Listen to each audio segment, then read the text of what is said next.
Os farmacéuticos impulsan o uso dos fármacos xenéricos. Os profesionais confirman que o seu rango de actuación é moi elevado entre a totalidade da poboación. Hai tempo que se está a debater se é mellor usar fármacos xenéricos ou de marca.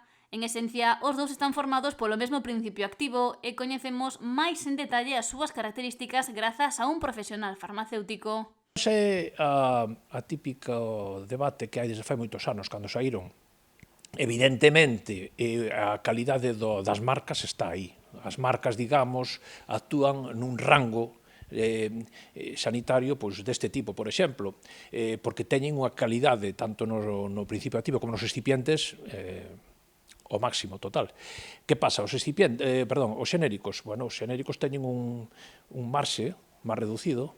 Aínda que sinala que estatísticamente cobren a unha gran porcentaxe da poboación. Que tamén funcionan, sí. Pero claro, se caes fora, se che toca caer fora desa ventana terapéutica, non che van a funcionar igual. Non é que non funcionen, pero é que che vai a funcionar mellor unha marca. Eso, sin máis. Que pasa? Que, claro, a administración aforra moitos cartos cos xenéricos, pero, bueno, son eficaces igual porque a maior parte da poboación estamos dentro desa ventana terapéutica. Non hai problema. Antes de elixir que tipo de fármaco tomar, recoméndase consultalo co médico ou co farmacéutico.